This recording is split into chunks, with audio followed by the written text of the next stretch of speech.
声音很尖锐，异响很严重，这种情况就是齿轮箱的问题。我们现在把它打开检查，打开外壳之后，里面就是这样的构造，我们把它全部拿出来。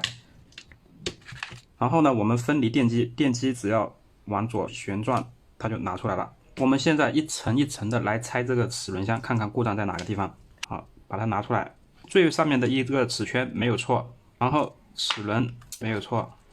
齿圈没有错，齿轮拿出来。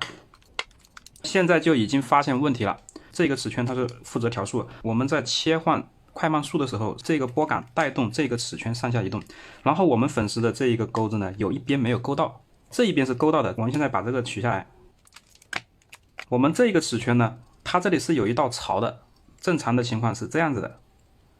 我们在调速的时候呢，这个槽拉动这个齿圈上下移动，上下移动带动不同大小的齿轮进行旋转，就形成了快慢速。那么我们的粉丝安装的时候，它是一边在槽里面，一边在槽外面，所以它在切换快速的时候呢，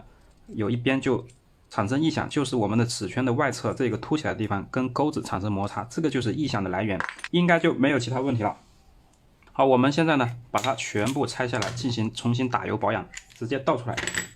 所有的齿轮我们已经是全部擦干净了，我们现在呢一边组装一边重新打油保养，用的是虎头牌的专用电动工具润滑油，它是全合成的。电动工具润滑油分为两种，一种是长效，一种是高速。电钻、电扳手、角磨机这种呢就使用高速的润滑油，电锤、电镐我们就使用长效的润滑油。我们先安装最底层的这一个齿轮座，在里面打上润滑油，这个润滑油挤出来之后，它是类似于这种粘稠的膏状，直接在底下起码放入齿轮座，接着安装齿圈。这个齿圈呢有凹槽的地方向下，这个是起到调节扭力的作用。凹面朝下放下去，接着安装齿圈固定销轴。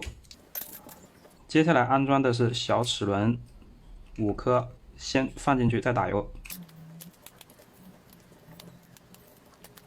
从现在开始，每一层的齿轮呢，它的油就不能打多了，打多了的话，它会造成粘度过高，然后呢，增加电钻的负载，声音会沉闷，也会更加的费电。安装齿轮座，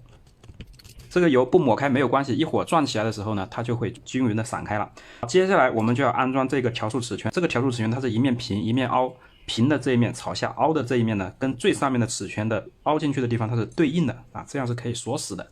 如果钻反掉了，那么又会导致空转。放进去之前，我们在槽内打上一点点油，因为它这个齿圈呢是转动的。安装这个拨档的挂钩，一定就是刚刚说的，这个钩子要勾在齿圈的槽里面，先把它放进去，再来进槽。像现在呢，它是2个钩子都在槽里面，我们推动这个拨杆，它这个齿圈就会上来，然后我们旋转它，它是可以正常的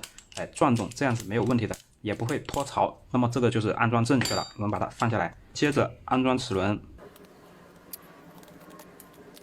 打上润滑油，这么多足够，把它抹在中间就可以了。然后呢，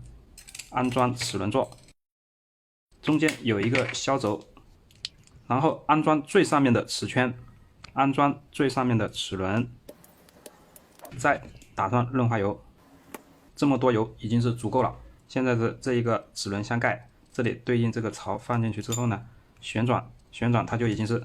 卡死了。接下来我们就来组装了，先安装快慢速拨档，电机和齿轮相对接，如果一次对接不进去呢，就轻轻的摇晃2下，好进了，然后再往右一拧，它就已经卡死了，这样子呢就不会掉。重点说一下这一个小铁片，这个小铁片的安装呢是凸起来的地方朝上，从这个地方放进去，放好之后呢，直接安装电机和齿轮箱，直接放好。放好之后呢，轻轻的摇晃，它是不会动的，这就是装到位了。安装开关，所有的线呢一定要走到槽里面，如果不走到槽里面呢，就会被外壳压断。好，这样没有问题。安装开关的拨档，轻轻的抬起来一点点，好，这样就可以了。安装上盖，